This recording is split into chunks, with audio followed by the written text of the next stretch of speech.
it's that old saying, isn't it? You know, that old saying of it doesn't matter if they love you or hate you as long as they're paying to watch you. And he's very much, I think he was the likable guy for a long time. Ilya is going around and just like finishing people with ease. You should just come to the press conference with a picture of the book on his t-shirt. Yeah, well, look, he's got, put it this way, Garry done Ian done the mugshot thing. He's got plenty of stuff now he can come back with. Is he the type of guy to do it? I don't know. Probably not. Let's go, we're back. What's happening, Joey? Not a lot, mate. Same old sort of stuff. Work, this, you know. The rat race. Yeah, pretty much, mate. Just chasing my tail as always. What about you? Just training. Still got no news for no one. Still haven't signed a contract yet, so still in the verbals.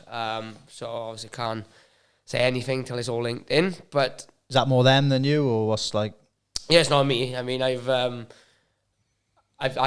heard rumours of certain like locations, and I've heard that they may be struggling to tie a location down in a certain place, and that's where the hold up is. So I'm guessing if they can't tie it down in a certain place, they're gonna have to move it probably to another country. So that's probably, I'm guessing that's what it is. I've been told that the fight is the guy who they've offered is all good. It's just that. So we'll see what happens. As per the UFC, until I have I can't swear because we get demonetized. Too late. Unless I have the contract, I don't ever assume it's done, because I've had multiple times in the past where I'm like, yeah, got this fight booked, fighting this guy, and then 3 weeks later I'm like, where's this contract? And they're like, yeah, he's not available now, so you're fighting this guy instead. So we'll see what happens. I'm pretty confident the guy they've offered it'll happen, but like I said, until I have the paperwork, I'm not shouting my mouth off. Yeah. Was it when you were supposed to fight? Was it Umar? Was it Saeed? Well, I actually signed a contract for Umar and Saeed. They were actually pullouts.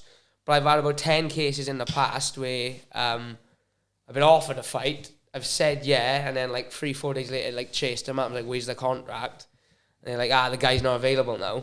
And good guys as well. Like, I won't name drop anyone, but like then that's right from my debut right up until last year. So but if I went back, I'd probably have had, if you want a class like being offered a fight, saying yeah, and then not getting a contract because the guy's not available, boom, I probably had 10 different opponent changes in the UFC. And then that don't include fights where I've had guys pull out and change last minute. I suppose though, like there's loads of reasons as well, and there's like a million reasons. Like you probably know now with your hand and stuff, and yeah. Well, look, I don't blame like the Americans either, because like there's that many shows in America here. Why would you really want to come to the UK or Europe and fight and get taxed 30%? Like, I know it's a bit shit for us.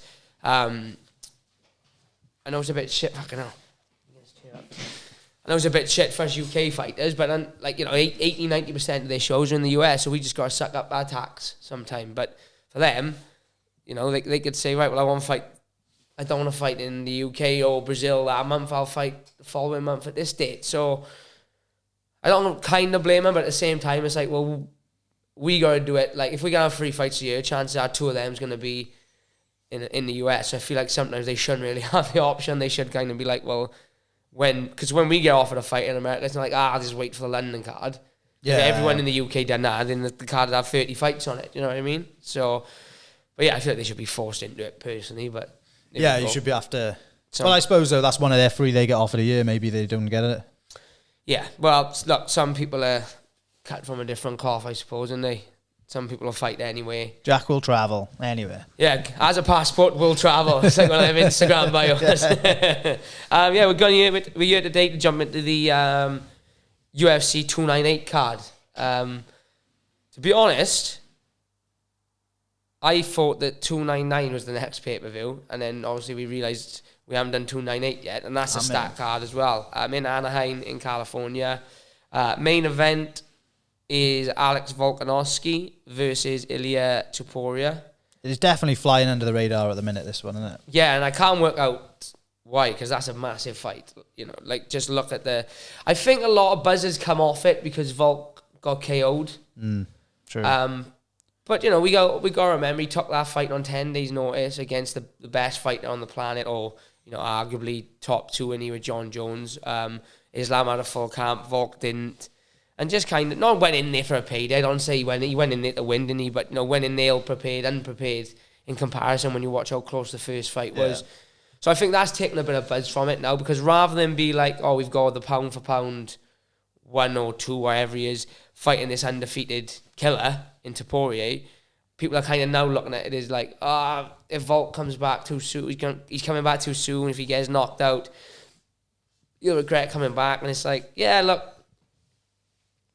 it's one of them, isn't it? I see why people have taken that assumption, but at the same time, Volk has always been busy. He's always wanted to, like, you look when he lost to Islam the first time, he was back in there by the June or July.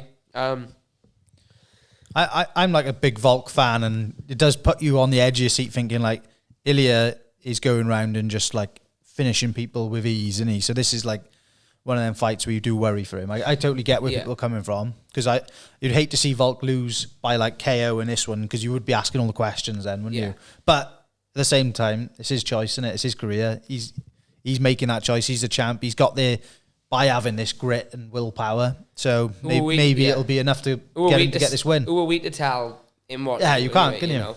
Look, Topuria, like you said, that's the one worrying factor for me, is that Topuria is a big puncher for the weight. You know, we've seen him put guys out cold, at lightweight even. He's a big puncher for the weight. However, styles do make fights, and stylistically he's a very different fighter, I think, from Islam. He's obviously hasn't got the reach. He doesn't kick a great deal. He's mainly like got a boxing style. And Volk has always kind of done really well against those type of guys that come in and just, you look at the Holloway fights, you look at the Ortega fight, you look at Aldo. You know, I mean, when he fought Aldo wasn't much of a kicker then. He was predominantly Chad Mendes. So Volk does do well against that type of guy. I think Topuria, though, is young, hungry, undefeated, and he can wrestle and grapple as well. I do think if I'm Volk, I'm probably coming in thinking leg kicks. You know, if he is in that boxing stance, I wouldn't be surprised if we see Topuria grapple a little bit early on as well. But we have seen, obviously, Volk's takedown defense is very, very good. It's crazy because as good as Topuria is, you weigh up his resume against Volk, it doesn't really compare. But I think that it's a testament to how good he is that this fight is as close, you know, on paper as people are saying. Because it is a 50-50. I think it's the way he's finished his fights, though, isn't it? Yeah. Like, when it was Bryce Mitchell? Like, brutal. That fight, I was like, you were expecting... Well, I was expecting Bryce to win that fight, I'll be honest, going into it. Like, looking at both of their previous fights. But absolutely beat the brakes off him, didn't he? And then you look at... So, like, obviously, Josh Emmett have just come off that knockout against Bryce Mitchell where he completely starched him, and everyone's like, fucking hell, this guy got some power. And then you look at his fight with Topuria... Topuria beat the fucking brakes off him pretty much for 5 rounds. What I will say is... you know, not that Topuria didn't fade against Emmett, but obviously it was a 5-rounder, but it wasn't a crazy pace. Like, one thing you can say for Volk is he's a cardio machine. He could probably fight for 50 minutes if he had to. So if I'm Volk, I'm probably thinking come out, work the low kicks, set the pace a little bit, maybe even look to put him on his back. I know Topuria's submissions are really, really good. He's a high-level black belt, but, you know, Volk's probably got to mix it up. He can't turn it into a boxing match, and I don't think he will. No. So I think we've got to give Volk a little bit of credit. But it's a real toss-up of a fight. I'm surprised Volk's actually got the reach advantage in this fight. Yeah, they're both quite short guys for the weight class. And that's what I'm saying. Volk have always matched up well against that type of shape of guy, but obviously that doesn't mean anything because I don't think he's probably fought anyone with Topuria's boxing, as crisp boxing as Topuria. So, like... But vice versa as well. Obviously, Topuria hasn't fought anyone who's got as many weapons as Volk either. Do you know what I mean? Volk's can do it all. We've seen that in the Islam's fight. I'd like to see Volk reign and keep his title, to be honest with you. Usually you like to see like the underdog win, don't you? Yeah. But after... we always say this, don't we, every time Volk fights. He's like one of the lads, isn't he? He is. You want him to win, don't you? He's like a typical rugby boy, one of the boys. You can't help... Like, you watch his content and you want him to do well. But he's got a tough fight on his hands, yeah. you know, ultimately I'd have to favour Volk just based on, if we take away that last loss, if that last loss hadn't happened, if he hadn't took that fight and this was his next fight, I think you'd see a lot more people swaying in Volk's favour. But like you said, that does definitely factor in the fact that he got knocked out. What was it? Was it October or November? October, yeah. I think. It was the fact he got knocked out, 5 months ago? 5 months before the fight. Definitely leaves like a lot of question marks. Not skill-wise, just can his brain and his body recover in that short space of time? I hope so. You see, like, Ilya obviously had the beef with Paddy as well, didn't he? Yeah, that fight's not happening. No, I know, that's the annoying thing, because, like, Ilya's kind of gone on the path to the title now. I don't think you're ever going to see that made, but imagine that build-up. That would have been that was a massive fight. Like, realistically, the UFC are probably looking at that thinking, well, maybe not, because, I don't know, it depends how they look at it, but, like, if they wanted to make a bit of money off that fight, that should have been made. Yeah, I like next fight. Because now it's like, how can you make it? It's kind of like they're on different paths completely now. Yeah, well, it's kind of impossible to make it now, isn't it? Because obviously, if Topuria, let's just say he wins the belt, if he goes up to lightweight, it's gonna be to fight for the belt. It's not gonna be to fight Paddy, who's, you know, Paddy's gonna be looking at probably getting a ranked guy next, I would say, but it's not gonna be like, he's not the featherweight champ's not gonna move up and fight an unranked lightweight. Do you know what I mean? Exactly. So. They're too far apart, unfortunately, at the minute, aren't they? Co-main, we've got the Reaper. Will it happen? This is the question, isn't it? Will it happen? Yeah. I mean, I seen a stat the other day. So we got Robert Whittaker versus Paulo Costa, and I seen a stat the other day. I think Costa's been in the UFC 6 years, 7 years. Yeah, 2018, I think. 8 fights, I think. A lot of pullouts, a lot of like staph. Like, what was the last reason he pulled out against Canada? A staph infection. Staph, yeah. So it did look nasty though, to be fair, didn't it? Do you see the pictures? He did posted? Look bad, yeah. Obviously, I'm not saying he's ever faking these pullouts, because every time he's in there, you can't wait. Like he's a, you know, we talked about DDP, didn't we, being a berserker? This guy's a berserker. You watch his fight with Yoel Romero. Only guy I've ever seen meet Yoel Romero head on, fight fire with fire, and come out on top. Yeah. The only thing against him, I think, is that Vettori fight where he absolutely just messed around with the weight. Yeah. I think since then, everyone's like, you're just gonna mess around. But I think he probably beats Vettori on his day. Do you think? Yeah. I think that fight he didn't prepare properly. Like you said, turned up fight week and was like, oh yeah, well, I'm gonna have to do it at light heavy. It was a kind of a weird situation, wasn't it? Had a good fight with Luke Rockhold, beat him, but you know, Luke Rockhold's not really what he was, and he made hard work of it. And no, I know Robert Whittaker just lost to DDP, but DDP's the champion. Like, Robert Whittaker's not an easy fight for anyone. No. It's a toss-up of styles. It's like, how does Costa's inactivity compare to Whittaker's activity and, you know, constantly fighting those top 3 guys? Like, you talk about Volk being one of the boys, you feel the same about Robert Whittaker, don't you? You just can't help but want him to win. And exactly. You know, I do like Costa. I think he's brilliant online. He's the meme god, as he calls himself on Twitter. He's funny on social media. I just hope he makes it to the fight, because throws a right spanner in the work either way, this one, because like we were saying, when that you've got, for DDP now, you've got the Strickland rematch. You've got Izzy. You've got Khamzat. If Whittaker wins, he probably needs one more for a title shot. If Costa wins, he's calling for the title, but either Strickland or probably Khamzat is probably going to have to fight Costa next, is what I would guess. So, you know, he's a toss-up. Costa, probably the best specimen in the UFC in terms of shape. He could be a fucking bodybuilder, I think. Yeah, he's unbelievable, isn't he? Yeah. Secret juice. The secret juice. You got to let us know what's in that secret juice. But it's a real good co-main. I'm torn on this one, I am. I think, I don't want to say Whittaker is not the force he was, but I want to say, you know, he's had a long career. He's probably kind of coming towards the tail end of it now. Costa, though, has been a little bit inactive. That's what kind of put me on the fence.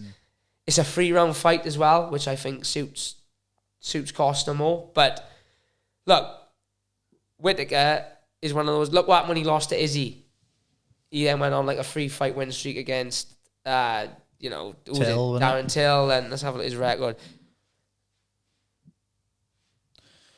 I think if Costa comes in like he did against Romero, but we haven't seen that version since. No, we haven't. So, and he looked really good against Rocco for a round, but then he started to to falter a little bit, didn't he? You know, yeah. So sorry. I mean, like he's lost to Izzy, and then he's beat Darren Till, Jared Cannonier, and Kelvin Gastelum. Lost to Izzy again in a fight some people thought he won.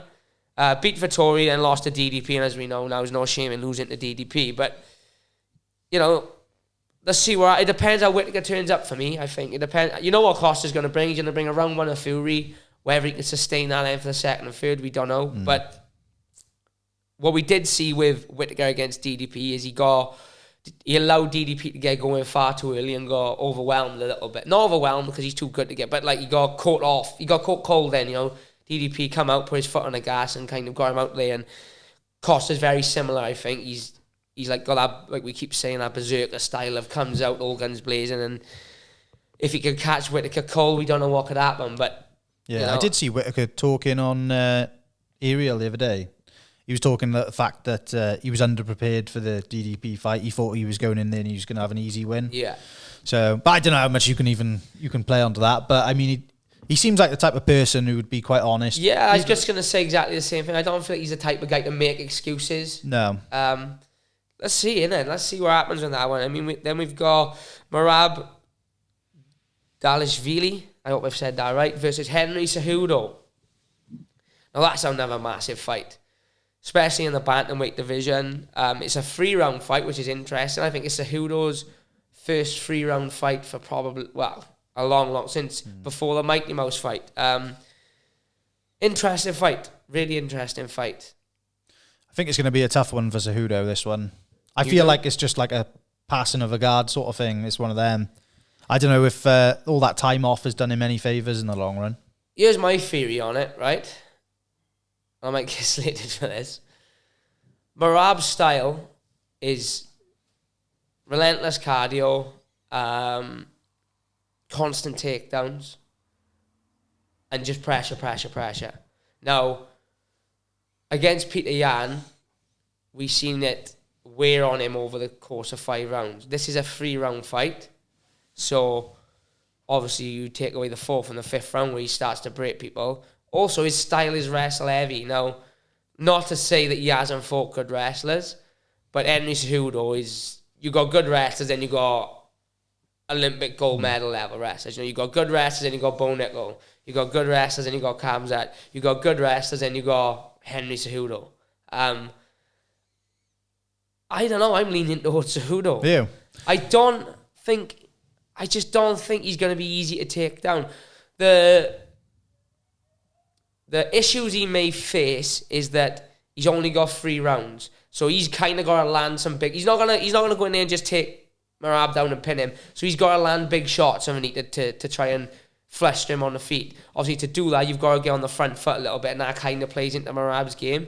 But at the same time, I don't think Merab will get tired, but I don't think he's going to have an easy time taking Cejudo down. And I think if Cejudo can somehow find a way to bridge the gap between the wrestling defense and the striking, so if he can find a way to stuff the takedown and immediately get on him with shots and light him up, I think he can do it. And obviously, we've seen Cejudo knock guys out in the past.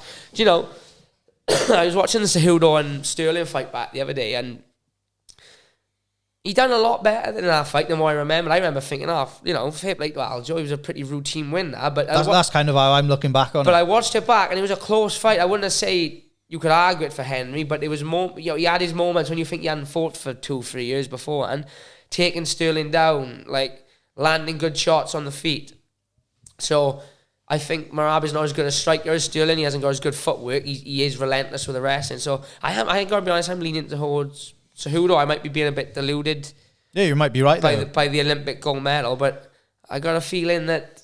Yeah. I got a feeling he's going to do a very good job of stuffing takedowns. And the only takedowns Aljo really got him was against the cage, and that's not really Merab's style. He's kind of grabbed the single leg in the open and chain it from there. But we'll see. I could be well off, but I think the 3-round fight probably. And I listened to Aljo on Ariel the other day, and he was saying, and Ariel kind of like said, I think who's going to beat Merab over 3 rounds, and Aljo kind of leaned towards. He was like, I think a 5-round fight suits Merab better because he's got a chance to really like enforce that cardio and that pace on him. So I'd prefer to see Henry win storyline wise because I'd like to see him and O'Malley fight eventually, like for the title. I think that would be an awesome build up. Well, it'd probably be the cringiest build up you'd ever see. Yeah, me too. Because you kind of feel like they're stunning. The winner is going to go on to fight for the belt. Aljo's out of the equation now. He's gone up to 145.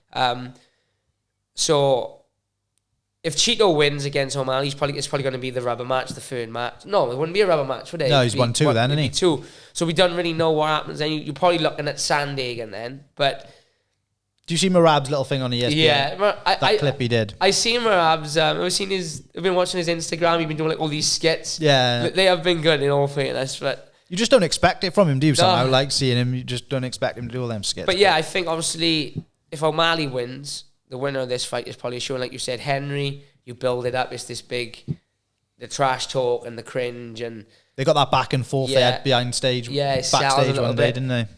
And to be fair, if we're being real, right? If we're being honest, you know, as exciting as Cheeto Vera is to watch, Merab should have had the title shot next.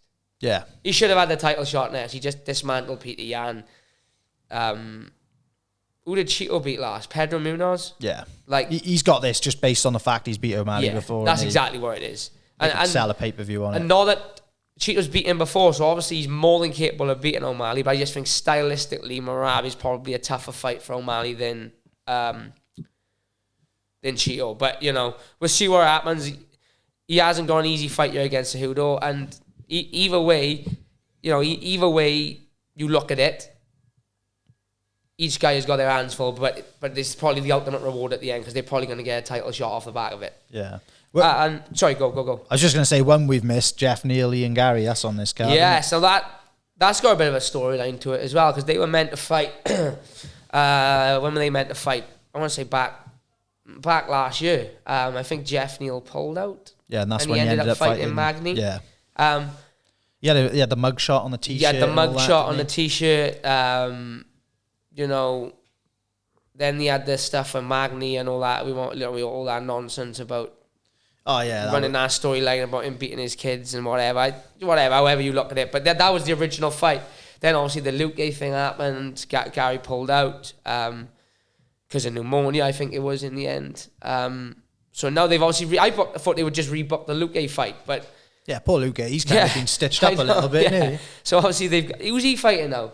I don't know. Has he got anything in the pipeline? They've obviously gone down this route. And do you know what? It's an interesting fight. I think stylistically you'd probably look at it on paper. I think it's a stylistically good fight for Guy because obviously Jeff Neal comes and strikes. But Jeff Neal's a fucking dangerous bloke. Like this for me will kind of be like let people know if Garry is the real deal. Because if you watch Jeff Neal fight Shavkat submitted him in the end.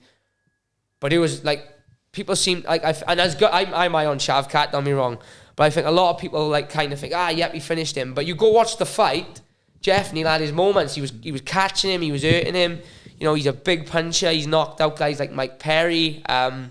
He's no walkover, Jeff Neal. He's not like with Magny, and as much as I like Magny and he's a pioneer, you kind of feel like he was a lamb to the slaughter a little bit.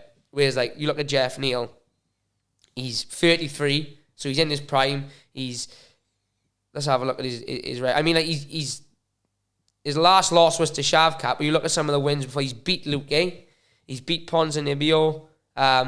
He actually lost to Magny, which is a mad one.